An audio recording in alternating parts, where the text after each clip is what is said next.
To be very quick here, but late on Tuesday night, and I think I will read you the record from Matthew 26. All right. Tuesday on the Temple Mount, woe unto you, scribes and Pharisees. Jesus leaves. He's going to go back to Bethany. Now, let me stop on this. Jesus was wise as a serpent, and he's a fugitive. But it's so important to understand that he is staying in Bethany. Now, there is a principle of hospitality in the ancient Near Eastern, even the modern Near Eastern world, that is really staggering, and I don't know that it's noble in all of its parts. But if I accept you, this is absolutely inviolable. If I accept you into my home, I'm going to give you a place to stay. I will sacrifice anything to keep you safe. My family, my goods, everything. Nothing is more important than me protecting you if you're my guest. And the point is, and that shows up with Lot and his daughters, remember that? And the Ephraimite priest and his concubine in Judges 19 throws him out. So, but just a few weeks ago, Jesus raised Lazarus from the dead. They'd really be excited about it. But no, he raised Lazarus from the dead, and that city would do anything. And both the Roman and the Jews know. And remember, what we can't, and this is the hottest hot potato in human history, because it seems like this is just ready to erupt. Here are the Jewish leaders, and they're trying to get the Romans involved in killing the man whom they had welcomed as king and so on. But every night, Jesus goes out to Bethany, and he's perfectly safe there. By the way, this is the cultural reality behind that blessed verse in the 23rd Psalm, thou preparest a table in the presence of my enemies. If you've accepted me, you're caring for me, I don't have to worry. Does that make sense? So Jesus goes, Tuesday night, Jesus goes out to Bethany, and as he is making his way, again, you're going to have to go across the Kidron Valley, and then that Kidron Valley, by the way, is fascinating. I'll talk about it later, but you're going to, and then over the Mount of Olives, and then to Bethany, and as he gets to the top of the Mount of Olives, and from there you're looking right down on that beautiful Herodian temple, and his disciples say, wow, look at those buildings and those stones, and Jesus says, not one stone can be left upon another. What are the signs? And you get the discourse of Matthew 24 and 25. So that's the Olivet Discourse on Tuesday late as he makes his way. But now he gets back to Bethany, and Judas sneaks off to a place which is to this day called the Hill of Evil Counsel. If you're standing in Jerusalem and you look to the south across the Hinnom Valley and another deeper valley, and there's a high hill that looks down on the city of Jerusalem to the south. It was never, ever a part of Jerusalem, but it is the place where Caiaphas, now Caiaphas is the primary villain, but Caiaphas is the high priest, has been for some years, and before him, his father was a man named Annas. We're going to encounter him in just a minute.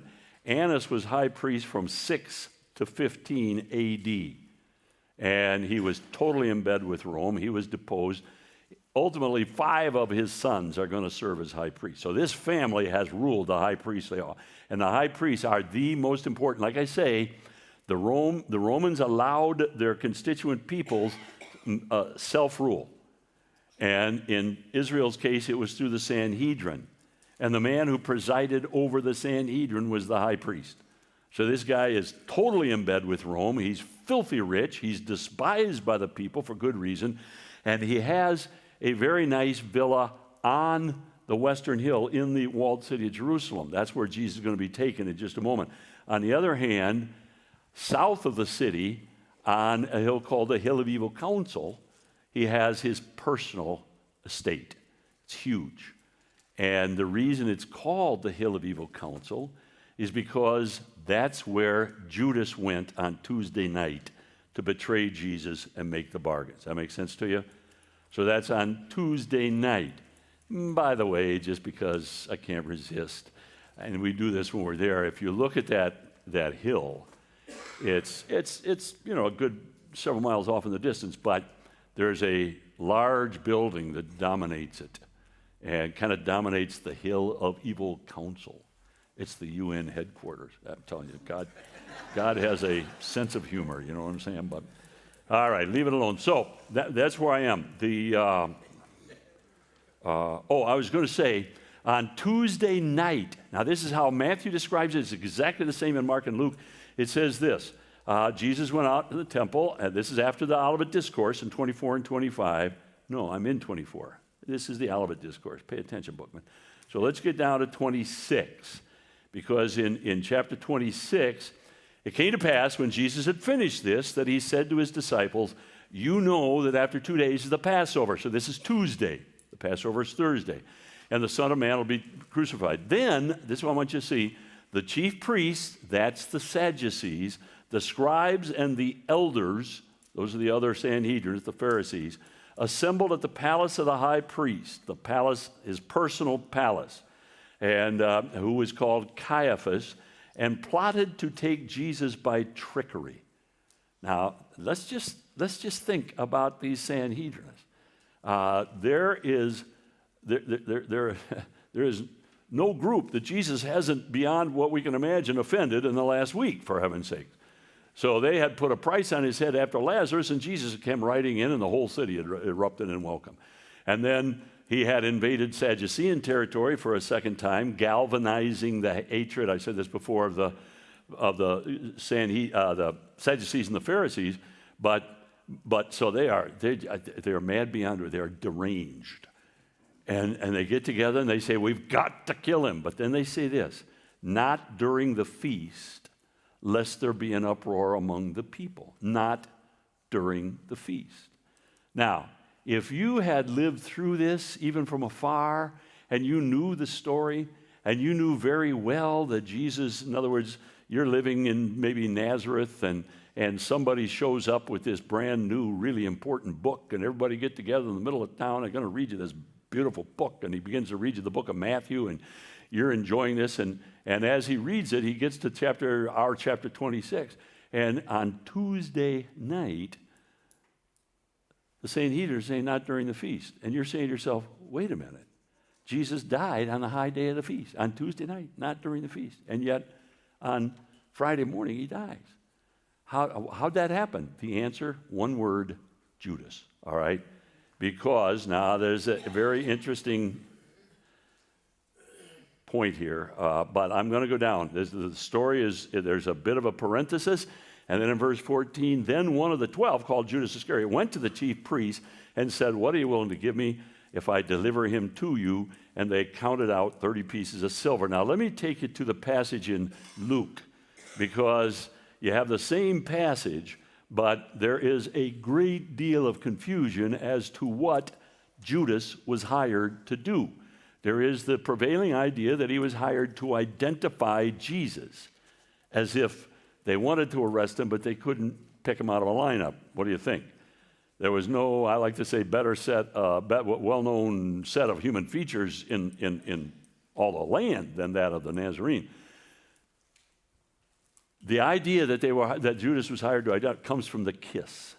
But you have to understand, the kiss was for the soldiers, because they could not arrest Jesus by themselves. They had to have Roman soldiers. And John 18, we're going to read in a minute, is explicit that Judas came with a cohort of soldiers. Those soldiers, they were mercenaries. They were from all over the world. They were assigned for a while. They were put in the fortress of Antonia. They didn't know. So Judas is going to give a signal to the soldiers. The Sanhedrinists know well who Jesus is. What's their problem? Here it is, right here. So he promised and sought opportunity to betray him to them in the absence of the multitude. On Tuesday night, a plot is laid, and on my newly crafted, I asked this question. Here's another question. What was the deranged plot laid on Tuesday night? And I already told you. I use the word deranged very deliberately, because this is marginally suicidal for the Sanhedrinists. They have every reason to believe. Now, they don't understand the dynamic of Tuesday afternoon. They don't understand that Jesus drove this city to a decision. And when they have to decide, they're actually going to side with the Jewish leaders. They don't know that. All they know is they welcomed him on Sunday, cheered him on Monday and Tuesday, and like I say, it's almost marginally suicidal for them to try to get Jesus crucified during Passover week. And why not wait till next week, for heaven's sake? All these people go home and we can do it. But they are beside themselves. You know what? Never forget this. Sin makes you stupid. And when you cling to your sin, it makes you stubbornly stupid. You just get hard. You just get, and everything, you can't think anything straight. Every area of life. Now, again, but these Pharisees, these leaders, had early on, had opportunity. You remember that verse? I read it to you, but in John 11, after the raising of Lazarus, some of the Jews believed. Okay, we can, but others went and decided he's got to die. So my point is that these people were I think it's fair to say they were deranged by their hatred of, and so what happens is, they're saying, honestly, on Tuesday night, we can't do it during the feast lest there be a riot among the people. Isn't that what it says? And now comes Judas. And Judas says, I can help you arrest him in the absence of the multitude. Now, he doesn't mean I'm going to follow him around, and if he gets alone, I'll, send up a flare or whatever. He knows very well when Jesus is going to be in the absence of the multitude, and that's at the Passover. On Thursday is Passover, and Passover has to be taken indoors. And by rabbinical law, it couldn't be more than 20 or fewer than 10 feasting on each lamb. So Judas would have known that, yes, now he wouldn't have any idea where. And I imagine that they're thinking that they will probably, pitch their tent, like almost everybody else, just pitch their tent on the side of one of those hills and keep the Passover there. He has no idea, but Jesus will be alone. And so a plot is laid, and that's all I'm going to say about this. But, one other thing, though. Judas he's the sophisticate among the 12. All the 11 are Galileans, they're fishermen, they got dirt under their fingernail, whatever, craftsmen. Judas he's from Judea. Now, Judea is the white collar, Galilee is the blue collar. And his name is Iscariot, which seems to be, it's hard to say, but a reference to his village, and it's probably close by. So the point is that you can imagine that on Tuesday night, as they went back to Bethany, all these 11 are far away from their homes, are up in Galilee. Judas might have said, I'm going to go check in with the family, I'll see you in the morning, something like that. So it makes sense that Judas was able to slip away, but in point of fact, he goes down to the hill of evil counsel and bargains to betray Jesus in the absence of the multitude. So, in answer to my question, what was the deranged plot? Now, I'll tell you this before I go any further, because I don't want to.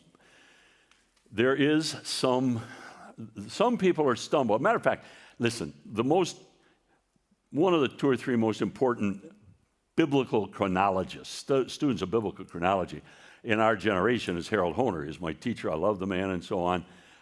He got this wrong in his book, Chronological Aspects, because he couldn't handle the idea of a Silent Wednesday. So he moved the Triumphal Entry to Monday. I used to say to him, whoever heard of Palm Monday? Is that working for you?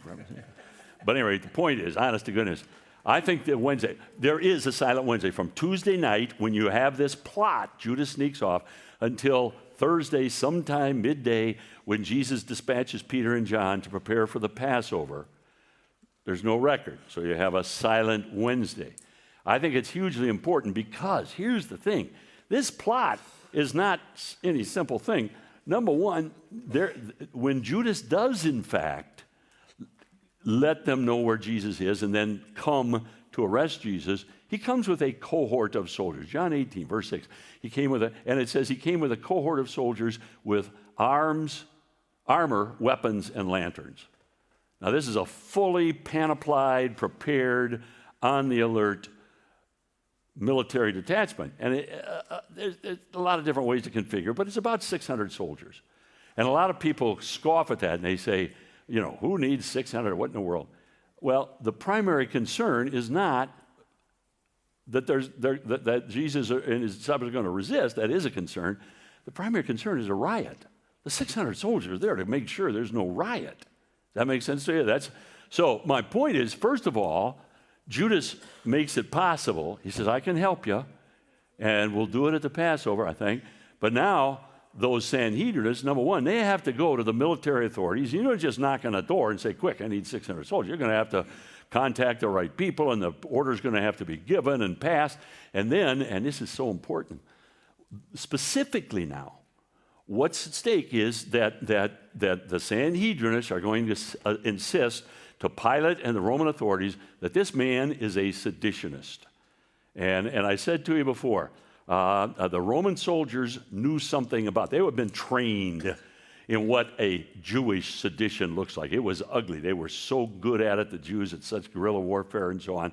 So, number one, you have 600 soldiers, a full contingent, a full cohort, and whatever. There might have been, cavalry that weren't there, and there might have been supply people and so on, but several hundred foot soldiers with armor and weapons, and they are on high alert. They're saying to themselves, oh man, all we know is that we've been told to arrest a seditionist, and it could get ugly. So they're on high alert. This is dangerous.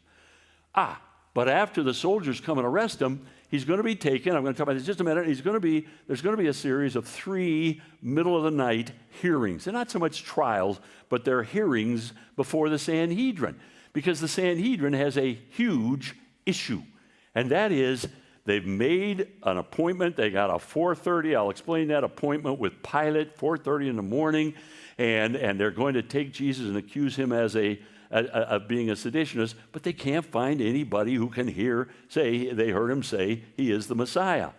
And so they are meeting to come up with an indictment. It's more a grand jury, what the Jews are doing, the Jewish leaders.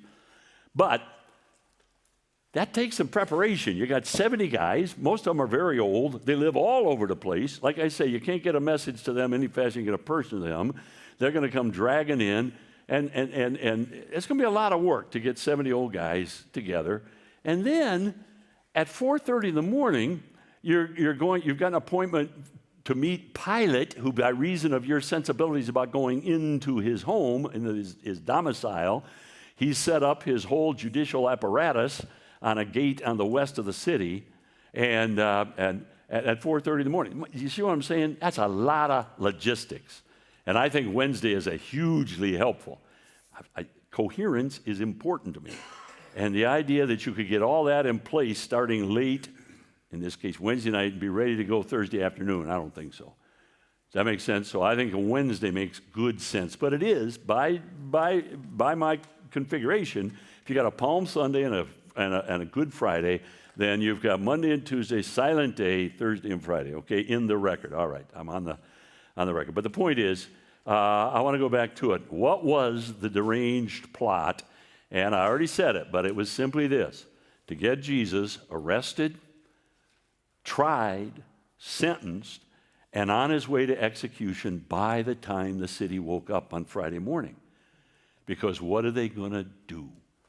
You see the point? Whereas if they knew about it, they'd probably riot. But if they wake up to a fait accompli, if Jesus is on his way to the cross, folks, get that. That's everything about this. That's what's at stake. All right, quickly, I want to go to Thursday. And Wednesday's a silent day, but Thursday, I said to you before, is a day of messianic preparation. And I've got to be criminally quick here. But you're familiar with this story. First of all, Jesus takes his disciples. All right, real quickly. I'm just going to tell you the story. Luke 22, verse 7. Jesus, sometime on Thursday, called Peter and John. Now, by law, by Levitical law, Jesus and the 12 had secured a lamb at least 4 days earlier. You had to have the lamb and have it inspected and then have it with you for 4 days. I think the point is that lambs are skittish, and there's a lot of pandemonium in connection with the slaying of the lambs, and that lamb had to learn to trust you. But do what you want with it. What the Bible says is you had to have it with you for 4 days. You had to have it inspected by the 10th of Nisan for slaughter on the 14th. Now, Jesus says to Peter and John, go and prepare. They ask a reasonable question, where would you have us do that? Jesus says, you know this, go into town, you'll find a man carrying a pitcher of water. Now, folks, this is one of those places where I'm asking you, keep Clark Kent out of the room. I'm telling you, it doesn't make any sense, but a lot of people think that this was just some omniscient insight. Like they said, where do you want us to do it? And he said, well, I hadn't thought about that, but okay, go to town. None of that makes any sense. I think another thing that happened on Wednesday is Jesus had arranged this. And I think very possibly there was this woman, her name is Mary, she's the mother of John Mark. She owns a very, very beautiful villa on the Western Hill. I've got it circled there on the map. The Western Hill is the gated community in walled Jerusalem of the first century, just north of where, and I can take you to the airspace, where this is. It's been pretty well documented.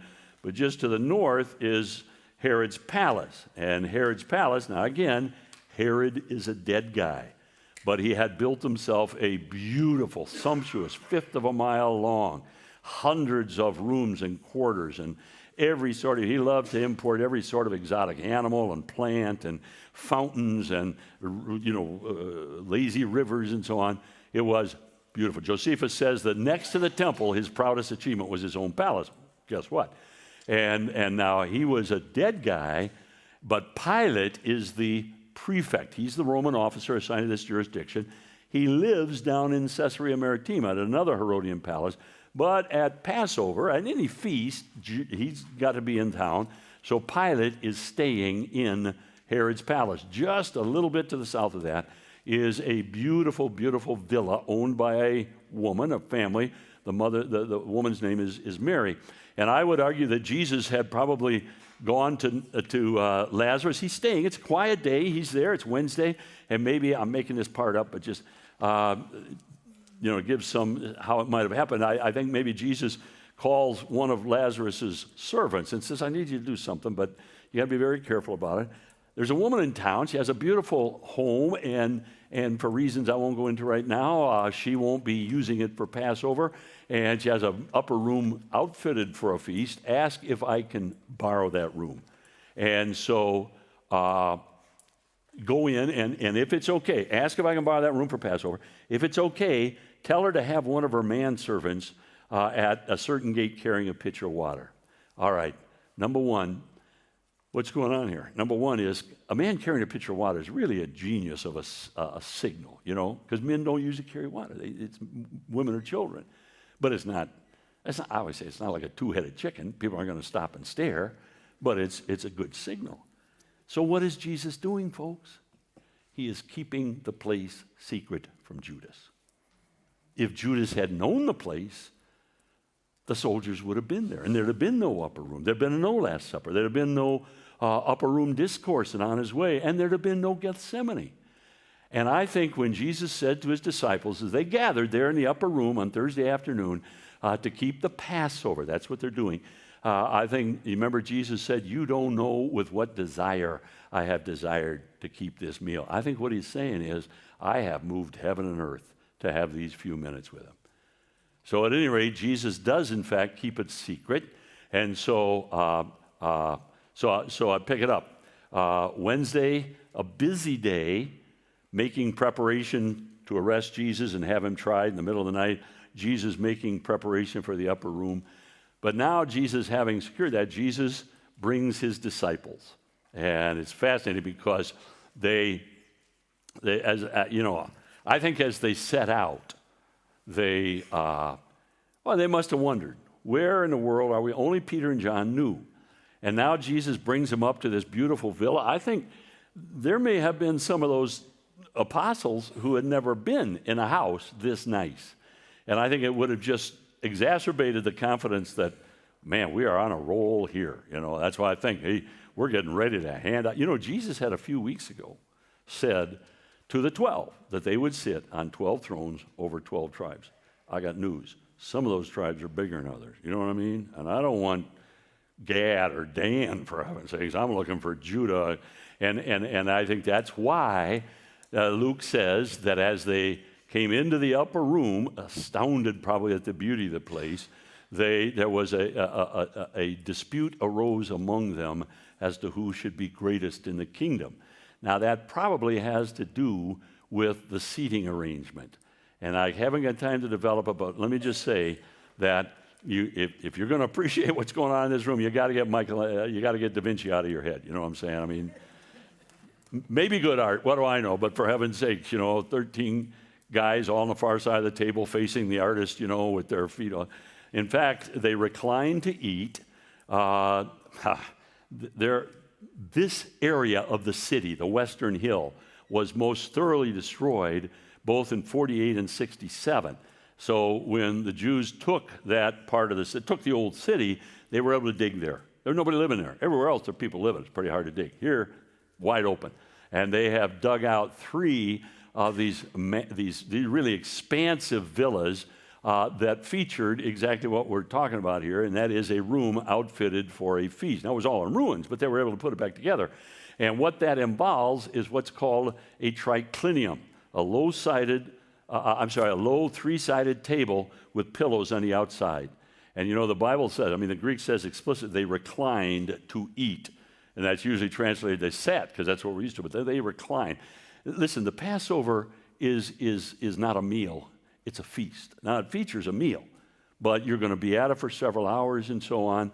And so you would arrange yourselves on the outside of that. It was U-shaped so that a servant could come and serve, but there was no servant. It's a borrowed room. And for that matter, there would always be, because this is the latter rains and Jerusalem is sloppy, and so there would always be at the door a basin and a towel, and there'd usually be a servant, but there isn't. And I think each one of the disciples, the apostles, had a kind of hitch their skirts down, and because it's a significant faux pas to enter a formal feast with soiled feet, but that's exactly what they're doing. And so, and that's why in the midst, and if you can picture them leaning mostly on their left elbows on these pillows, on these cushions on the outside, their feet spread out in front of them, and Jesus sees this and goes, and that marvelous, marvelous scene in John where he washes the disciples' feet. But I'd love to stop in the upper room. Let me just say this, that the upper room is, Thursday is a time of preparation, and the upper room and the trip to Gethsemane is preparation for the apostles. So he's going to announce the betrayer is at the table. They're all going to say, who could it be? Judas, who I think we can be somewhat confident are sitting just to Jesus' left or behind him if he's leaning on his elbow. Who's here in front of Jesus? That's John the Apostle. He leaned, if he just wants to privately.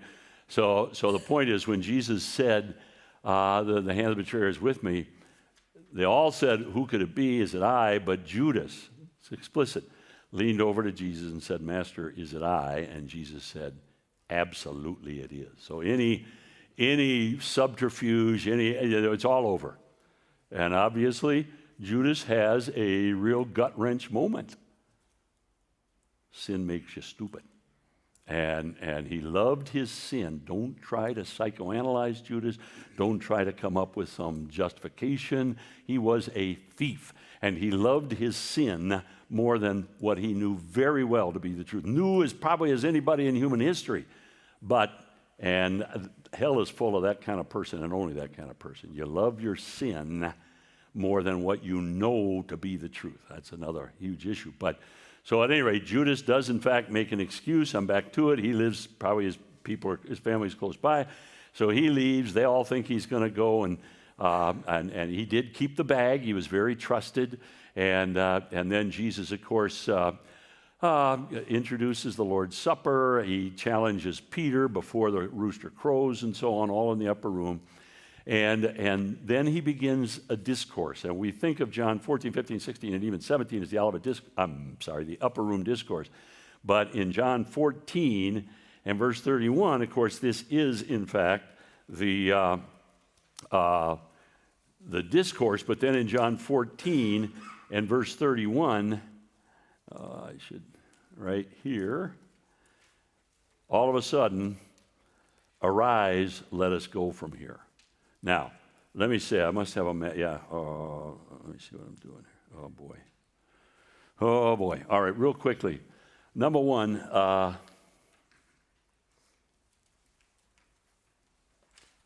this map right here. Understand, the upper room is here. I've got it in that square.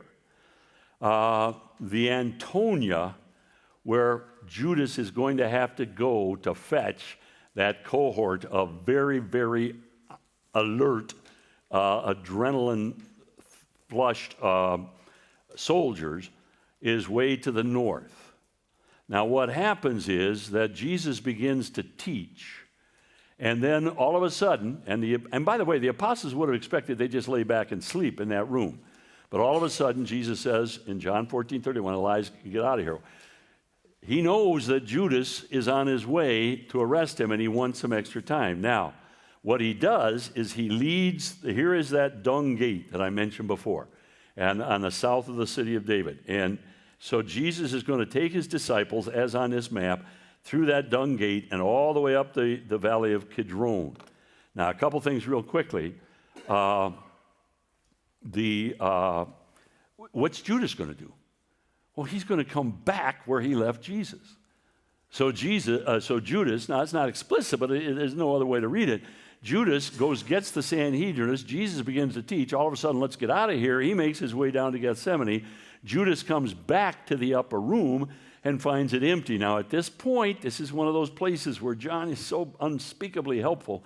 He says, matter of fact, I think I'll take it there, John 18, because John, all right, real quickly, John 15 and 16 were not spoken in the upper room. They were spoken on the way down to Gethsemane.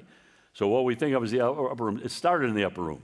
But all along the way, Jesus is, I am the vine, you are the branches, expedient for that I go away. And then he stops somewhere low on the side of the what's called the Eastern Hill. He's on the western side of the Kidron. But at any rate, he stops somewhere along the way and prays the prayer of John 17.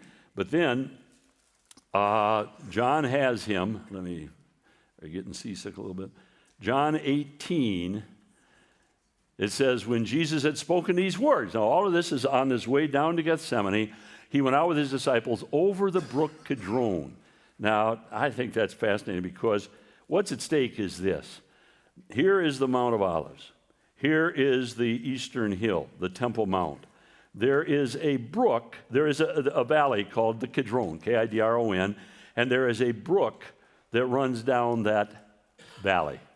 Now, John makes much, he stepped over the brook Kidron. Let me tell you two things about that brook. Number one, you know, when you think, when we think oftentimes of the temple, you know, it's kind of a cathedral, it's just beautiful. It's a slaughterhouse. It's a huge slaughterhouse every day. And it has to be kept hygienically pure. And that's what the Levites did. And so every day, and especially at Passover season, when tens of thousands of lambs are slain, the priests, that is the sons of Aaron, they're the ones who actually manipulate the sacrifices. But the Levites, all the rest of them, they're scurrying about, and what they're doing is they're scooping up anything that can be buried or burned. And that's going to be hauled out down by the Dead Sea to an area called the Jeshimon of the wilderness and can be buried or burned. On the other hand, beneath the Temple Mount, I could talk about this a lot, but beneath the Temple Mount in Jesus' day and today, there was a huge, complex, very, very well-designed, engineered system of water handling. And tons of water flowed in every day, and they had these massive cisterns and channels and aqueducts and so on. And then every day, there was just a constant donkey train, I like to call it, because you got to get that water in the cisterns up on the top so it can be used to wash off all the rubble. Not the rubble, the rubbish. So you got all these donkeys, and you take goat skins, and you turn them inside out, and you tie off the limbs, and you fill them with water, 10, 20, and you take it up there, and you're putting that in the cisterns on the top, and then the Levites are taking this. And every day, there's a very careful, deliberate channel that runs out to the Kidron Valley. And all of that liquid refuse is going to be run out to the Kidron Valley. And I'll make much of this when I'm with people in Israel, because that Kidron Valley that lies here, well, importantly, it lies at the foot of the eastern hill, and thus it's where the water from the Temple Mount is going to be washed off. And then it makes its way all the way down to the Dead Sea, about 17 miles. Because you see, the Dead Sea, with its 10-time saline content and so on, that's God's sewage treatment plant for the temple. It was very, very deliberate, and it worked very, very well. Does that make sense? There's only one of them in the whole face of the earth, but it's where it needs to be. On the other hand, John says, as he makes his way from the upper room down to Kidron, he's going to Gethsemane, which is on the other side on the Mount of Olives, low on the Mount of Olives, just a little bit to the north. It says he steps over the brook Kidron. I think maybe the significance is that brook is running red with the blood of tens of thousands of lambs who were slain just a few hours ago. And all of that blood, of course, is representative of what Jesus is going to endure here in just a few hours. But John also says, hugely helpful, John says right here,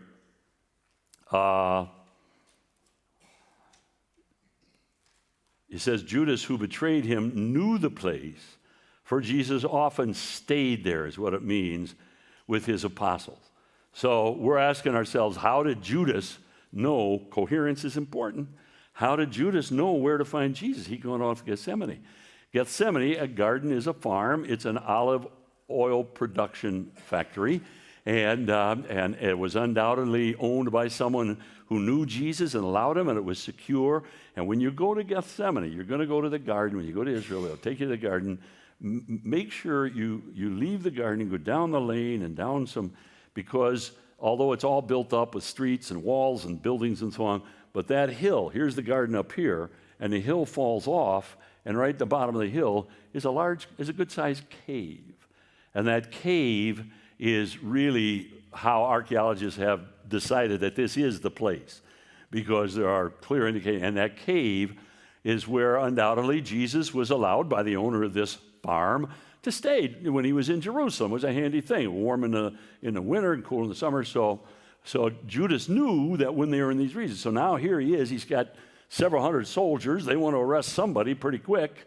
And he finds the room empty, and what am I going to do? Oh, I know, there's only one place. The city is crowded. There are 12 of them, Jesus and the 11. There's only one place it could have gone. Follow me. So he follows the same route out to Gethsemane. Now, let me say, Jesus goes out to Gethsemane and prays, and I'm doing damage here, but I want us to think quickly. In the upper room, preparation of the disciples, and then in Gethsemane, preparation of his own soul spirit. Now, listen, this is hugely important and it deserves more attention. But you're familiar with the story. But what's going on here? And I asked the question, one of the questions I want us to focus on is, okay, so I've got some other stuff here explaining what I've already explained, is why is Gethsemane important to you and me? Now, that may seem a little truistic, but I want us to think very carefully about it. Understand that here I am again, kicking Clark Kent out of the room, and the reality is that during his life, Jesus had no more spiritual resources than you and I, and he was dependent on those resources. And one of the most precious to him, and I get very convicted thinking about this because it's not as much of my life. I work at it, but prayer, and he wasn't play acting before he chose his disciples. I'd love to talk about this, but he spent a whole night in prayer. That's not that's not play acting. He's not doing that for our purposes. Jesus was desperate for the Father's help, and through the Spirit, and so before he goes to the cross, he's desperate to spend this time in prayer.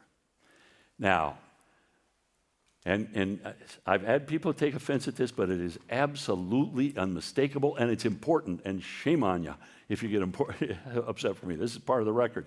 As the cross drew near, early on, Jesus could ponder. I think he knew from the scriptures that he was going to die, but he was going to die an awful death. but he could ponder that with calmness, with equanimity, if you don't mind. Remember when his disciples came back and he wasn't hungry, my meat is to do the will of him that sent me and to finish his work. He knew what that meant. That's at the very beginning of his ministry. But as the cross drew near, it filled him with terror. Now, I'm going to have to return to this in the morning, so I'll say some of the same thing I'm going to say to you. But for our purposes here, it's very, very important. And it wasn't the physical terror of the cross. That was awful. We'll talk a little bit about it tomorrow. It was the prospect of crying out, my God, why hast thou forsaken me? And it absolutely, and it appropriately terrified him. Now, and the closer it got. And to make that point, I like to contrast, and I'm going to ask you just to remember, in John chapter 12, now I'll go there. In John chapter 12, there is an event. It happens on Tuesday afternoon, and I think it is very, very, I think it is an important backdrop. So John 12, and start about verse 21, I think. Hold on here. I'm going to use this. I might as well get it to where you can see it. So John 12, Jesus is speaking about his dying. And without tracing the whole, it deserves our attention, but very quickly, I'd ask you to just kind of let me step into the middle of the narrative.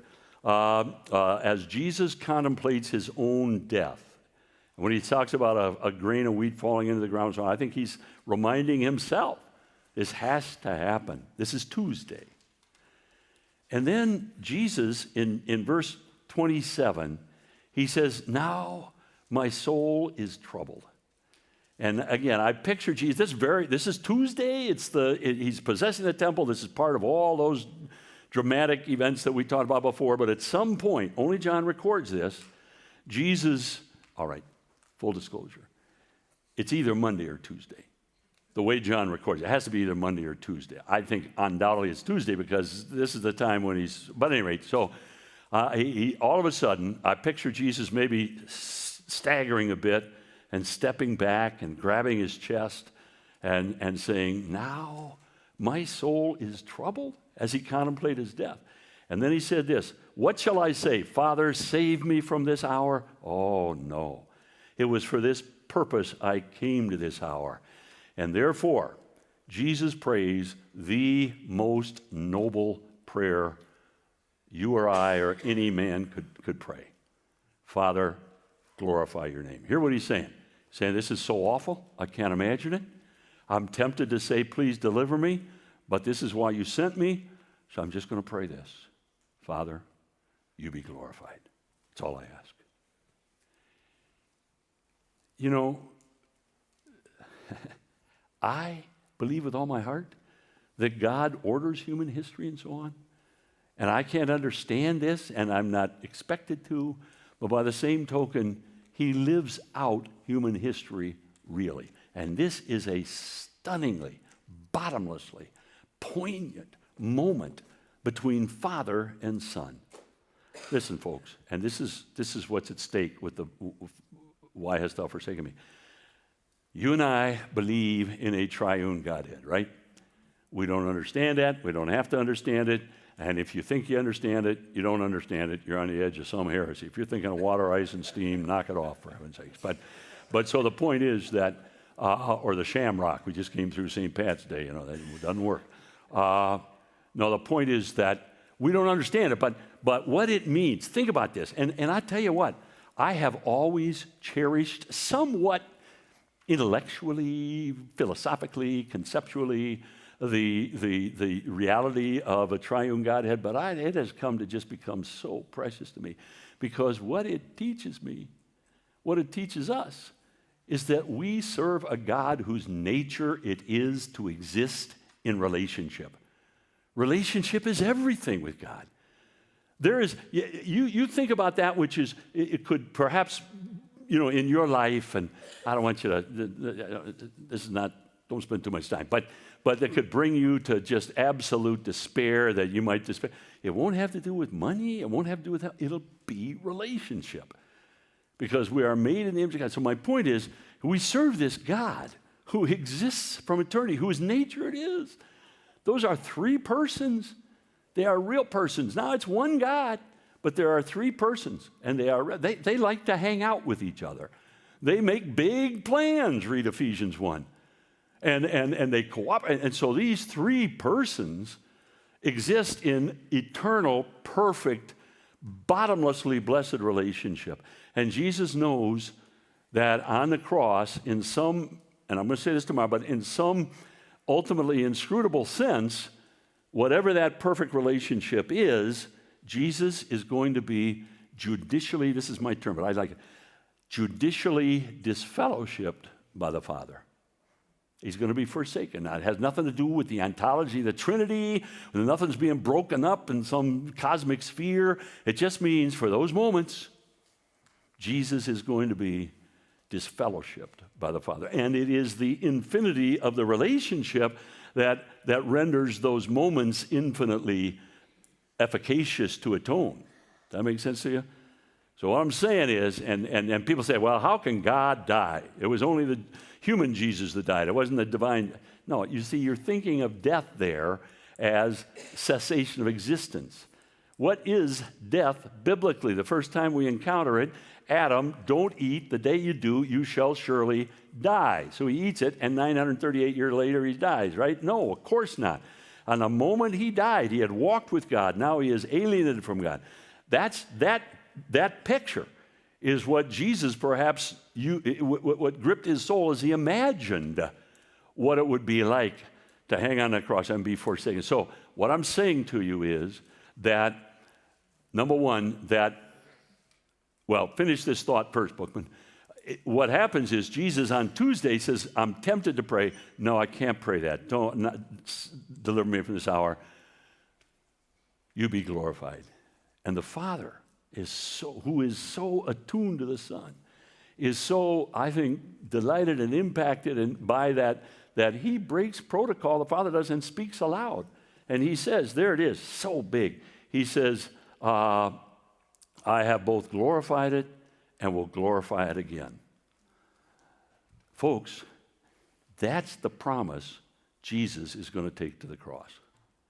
And might I say, would to God that whatever crisis, vicissitude, heartache we might face, he would give us by the Spirit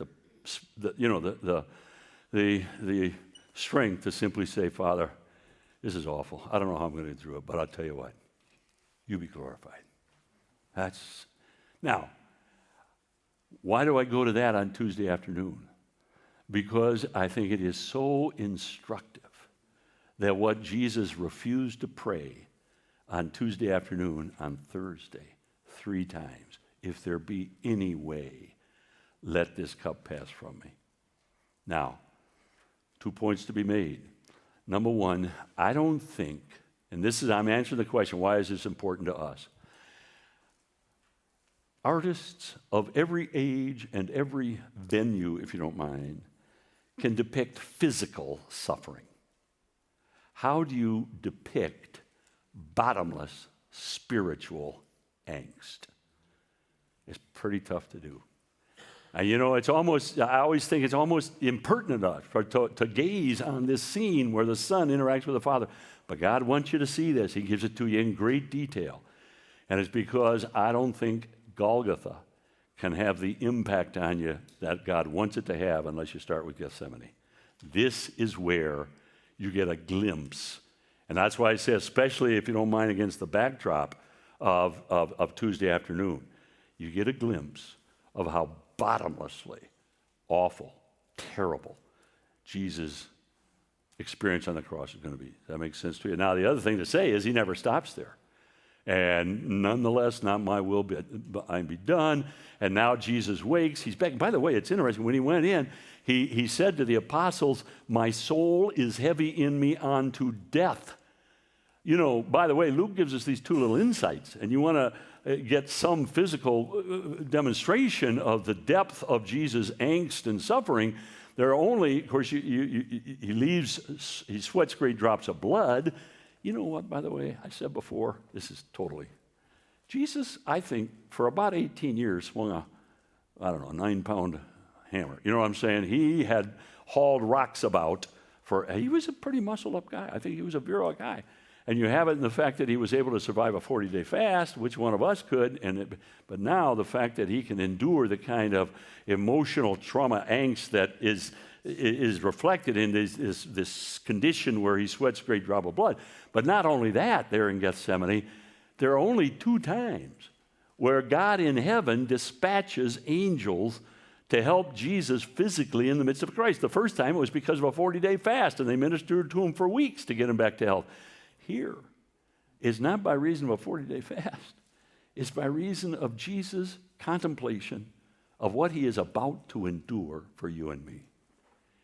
And I'll say not only was he terrified, I think the narrative is clear. He was cripplingly terrified. I don't know what those angels did. I'm sure it was physical. Maybe they just helped him up off the ground. It was angelic help that he staggered from the garden. But he woke the disciples, and he had prayed 3 times, if any be way, let this cup pass from me. But now Peter, of course, we'll talk about it, takes his sword and lops off the ear. I want to come back to it, but Jesus says, put your sword away. Shall I not drink the cup which my Father has given me? We can live 1,000 lives. We'll never know the kind of temptation that Jesus knew to turn back from the cross. But because he had a promise, God in heaven was going to be glorified. He endured the cross. All right, so that's why I think it's so important, because it gives us the best narrative glimpse we have into the depths of Jesus' suffering. But now I'm in deep trouble.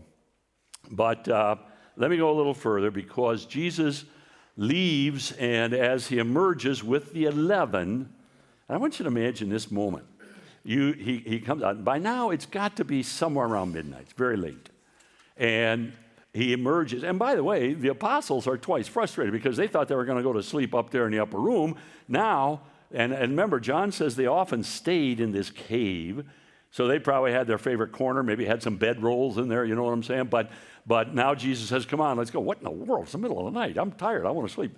But he takes them out, and now here they come out bleary-eyed, and in the middle of the night, it's dark, and they come out to the valley of Kidron, and they look to the south, and they, what is going on? Here a couple, 300, 400 soldiers, all with fully panoplied. And then you look closer, they say, what are the Sanhedrinists? They don't usually move around at night. This is a culture when the sun goes down, you go down. And so here are these old guys.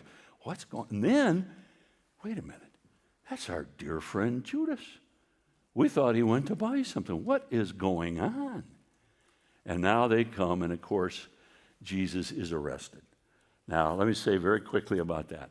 That what happens is this, that, okay, I'm recalibrating my head here. What happens is this, that you have to understand that the disciples of Jesus are under remarkable risk, because you got these adrenaline-pumped soldiers who don't know anything other than that we have been dispatched to put down a sedition, and we know something about Jewish sedition. And there are probably feints and ambushes, and we got to be on the high alert and so on. And so now, and this is the way I think you put it together, put all 4 Gospels.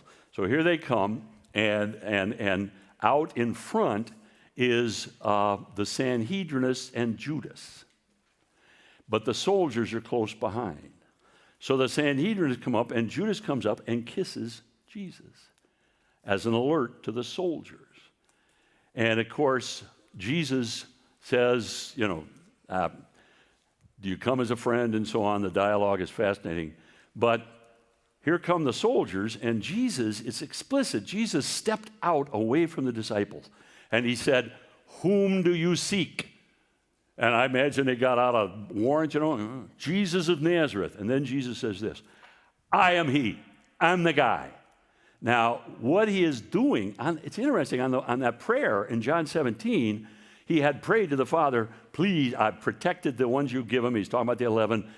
Please protect them. He's taken steps to help God answer that prayer. So he steps out and he says, I'm the one. Now, interestingly, all right, when you're reading biblical narrative, I say all throughout, celebrate the mundane. I mean, it might be interesting to find some spiritual, but what's going on? He steps out, says, I am he, and the Bible says that the soldiers fell back. And some people think that maybe there was a burst of the glory cloud all of a sudden burst or something like that. Other people think that because he said, I go, I me, listen, the Greek word I me means I am. If you want to emphasize, you want to say, I am, I'm the one, you add a go. And it happens several times in the narrative. And some people say, well, ego I me is to take himself in John 8 to take himself the name Yahweh. And so when he took that name, these Roman soldiers who probably couldn't even understand what he was saying and had no idea about the name of God, all fell back. I don't think so. I think what happens is they're in close form. This is a Roman phalanx. You got a wall of spears. You got everybody right on top of each other, ready for a rebellion. And he walks out and says, I'm the guy. And they all step back. And I just think I think the Keystone Cops make an arrest. You know what I'm saying? I think they just stumbled back and fell over each other. But however you like it, they get up. And once again, Jesus says, who are you looking for? And they said, Jesus of Nazareth. He said, that's me.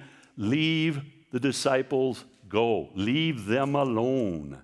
Now, interestingly, and this is the way I put it together, in the midst of that, here's Peter. He's got this little dagger that he brought along because he was dispatched to slay. I didn't talk about what it involved to slay the Passover lamb. I mean, it's really a fascinating thing. But every family had a little dagger they would use just for that purpose year by year, and he probably had that with him. He and John both had it, and that's why you've got two swords in the upper room, remember?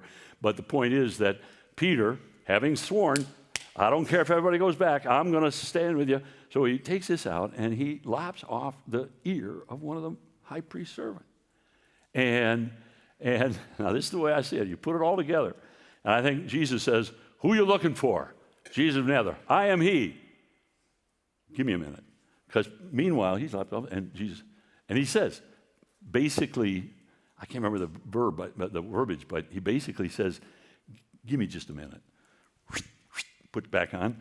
Now, who was it you're after? I mean, and by the way, and we're going to talk about this as it turns out tomorrow morning. I wanted to do it today, but we'll do it tomorrow morning.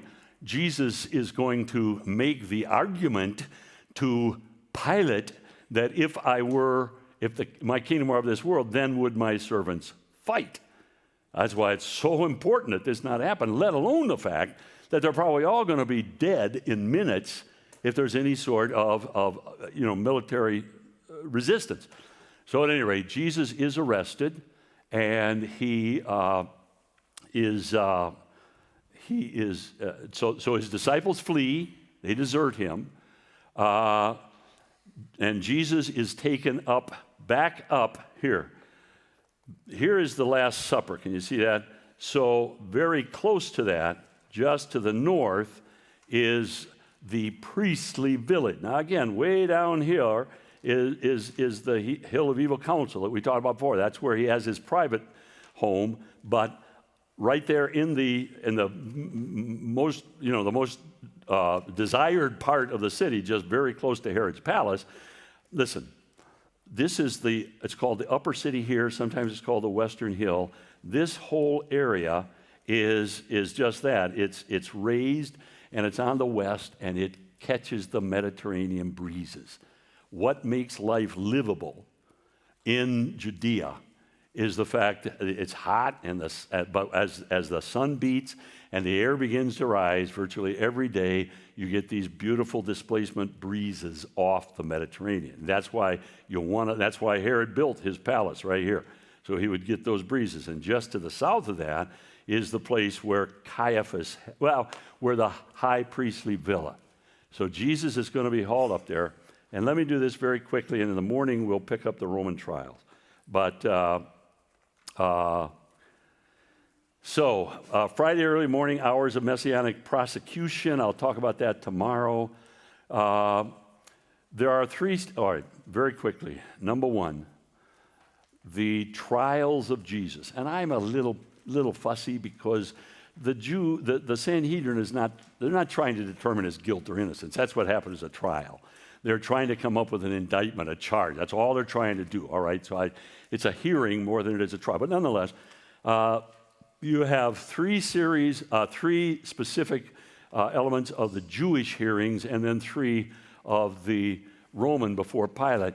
And the problem is, not that the problem, it's actually, it's very, very important to the apologetic defense of this narrative. But no one gospel records all of them. And so because there are, let's take the Jewish trials. Only John records the first stage before Annas. Matthew and Mark record the stage you're most familiar with when they're looking for trial, looking for witnesses and all the lying witnesses and so on, all that sort of thing, and then he puts Jesus under interrogation.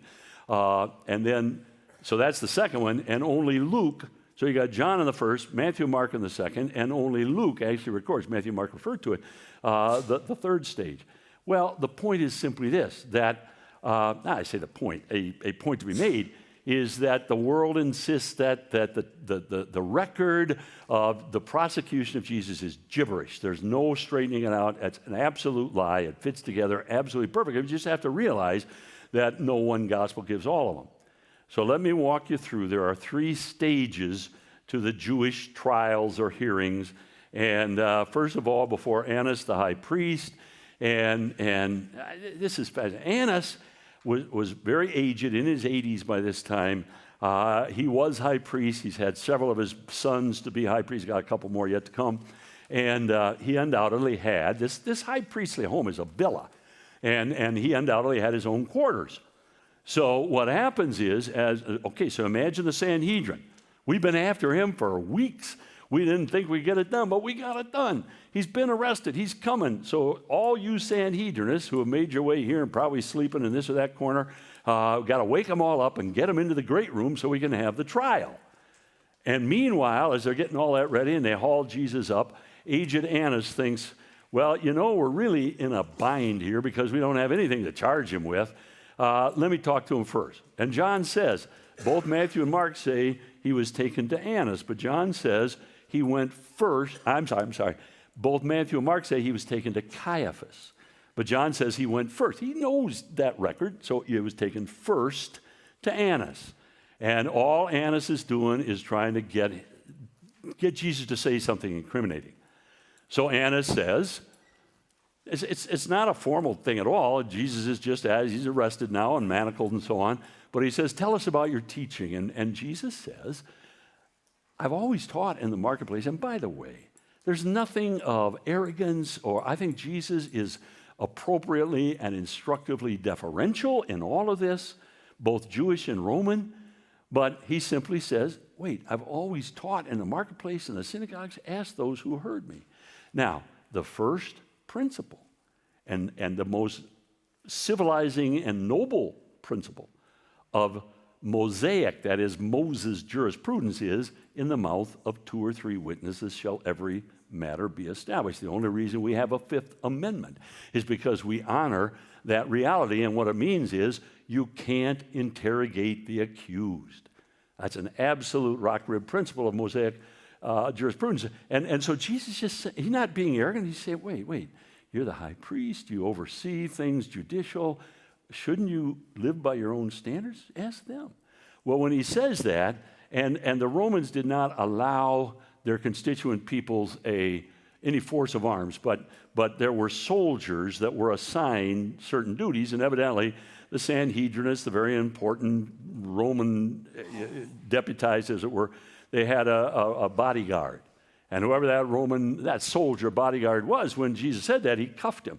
Now, another absolutely unshakable principle of Jewish law is you never punish a person until he's been, and this comes out of eye and eye, tooth for tooth. All that means is that the punishment must fit the crime. So you never punish a person until he's been convicted. So Jesus looks at him and he says, no, wait a minute. If I've done something wrong, testify against me. But if not, why would you strike me? Now, it's just so demonstrative of the spirit of Jesus, how thoroughly he is in control of himself in this. But anyway, nothing comes of that, and now they're together, and so you have the main trial, and the main hearing. And they've called all these witnesses. Matthew is explicit, and let me just say this quickly. in the course of these trials, especially the Jewish hearings, the Jewish leadership is going to stunningly violate any number, and you can find all sorts of lists. The fact that it was in a private home, you can't do that. The fact that it was at night, you can't have a trial between sundown and sunup because you can't get witnesses. You got to have witnesses. And in so many ways, and one of the most important is you don't interrogate the accused. But Caiaphas, who is not a man of deep principle at any rate, but on the other hand, he's desperate, and he knows he's got a 4:30 appointment. Now, I'll talk about that in just a minute. And yet they can't get anybody to testify that he or she actually heard him say he was Messiah. And so Caiaphas puts Jesus under oath. I adjure thee by the living God, tell us, are you the Christ, the Son of the living God? So much to talk about there, but we got to be done. But suffice it to say that Jesus answers, I am. Again, ego eimi. Now, interestingly, in Matthew says that Jesus answered, thou sayest. In Mark, Peter says that Jesus answered, ego eimi. Well, and some people say, well, see, they're totally divergent. No, they're not at all divergent. The fact is that this is almost certainly happening in Aramaic, which was the mother tongue of the Jewish people at this time. And in Aramaic, there is no word for yes. There's no one word for yes. There are all these expressions.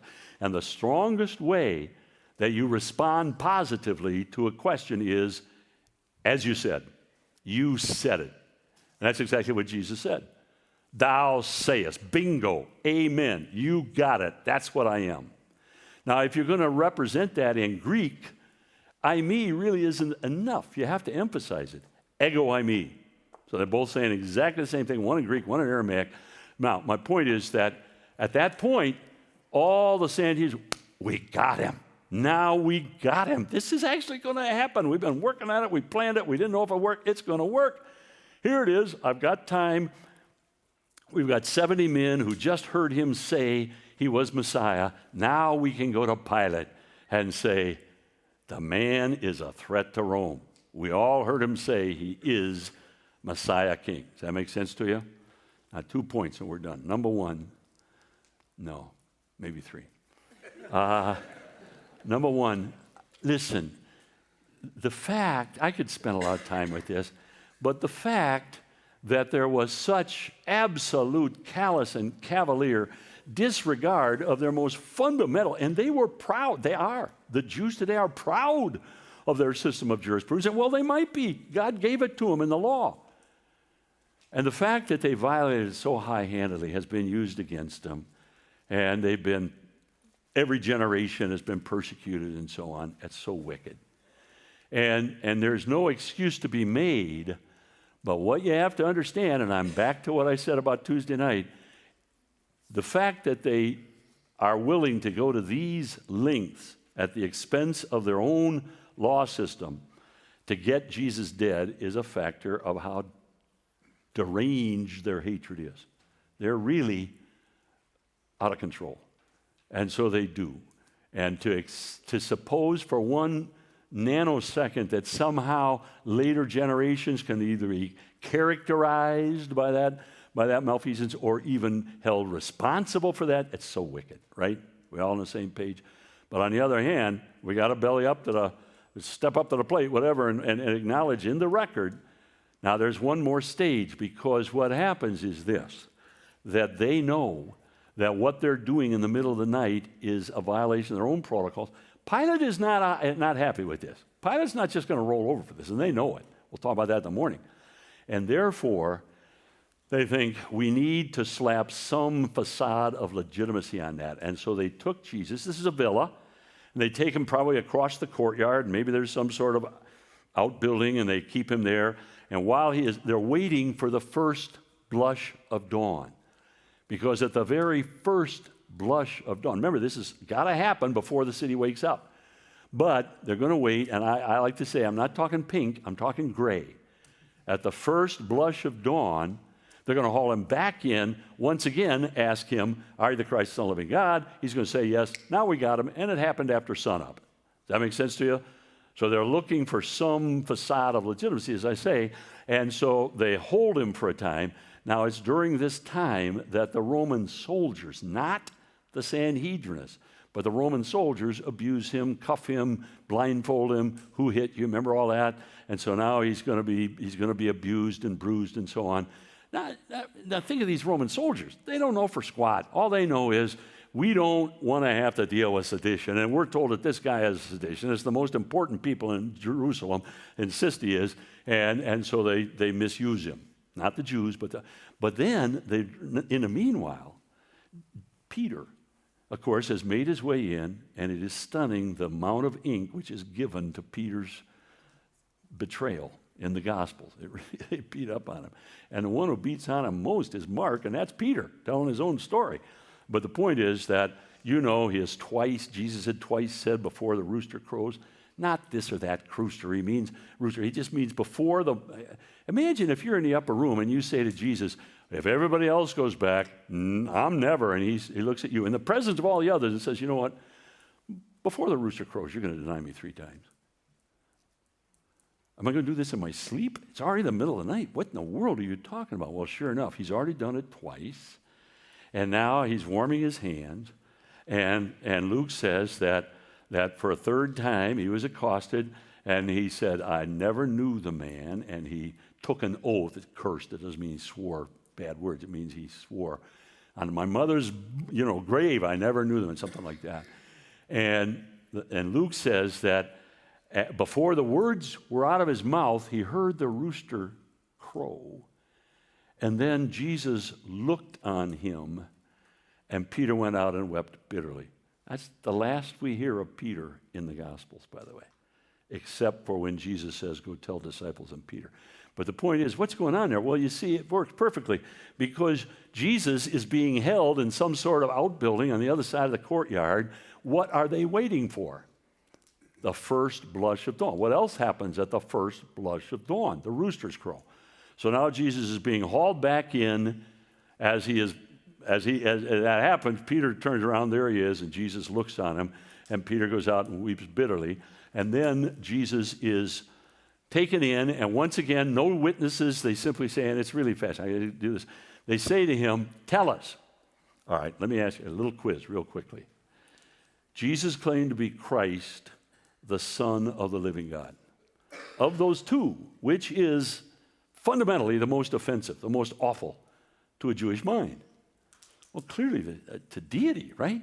Messiah is one thing, deity. But at that moment in time, on this morning, which of those two is most important? They don't care about God coming to flesh. They want to hear him say he's Messiah. So when Caiaphas had originally said, are you the Christ? He gave him the full formula. Now they haul him in. They're in a hurry. They want to get this on. And they say, tell us, are you the Christ? And he said, I'm not going to answer that.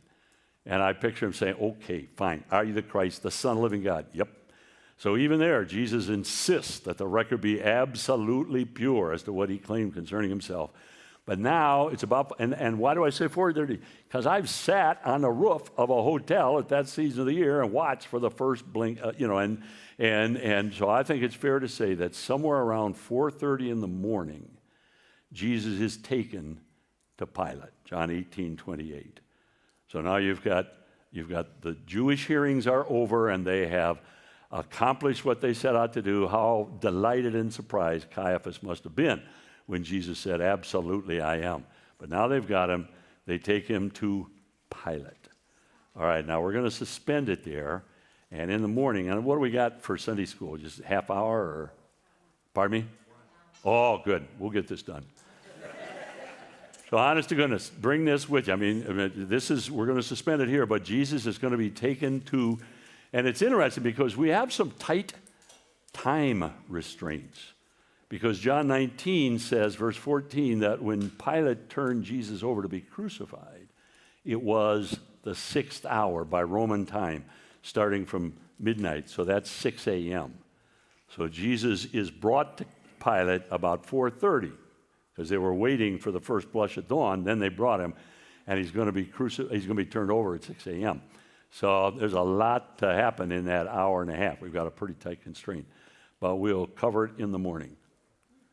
All right, I'm going to pray. Father, again, we thank you for this marvelous, marvelous account, and it deserves a better telling than certainly I can give it, than any man can give it, but you have given the perfect telling, fourfold telling in the Gospels, and we just want to understand the narrative and the sequence and the drama aright. And so, Father, thank you for the record. Thank you for the time to trace it this morning, and thank you for these dear folk now. Give us a good and blessed day, but I'd pray that you keep us strong and healthy.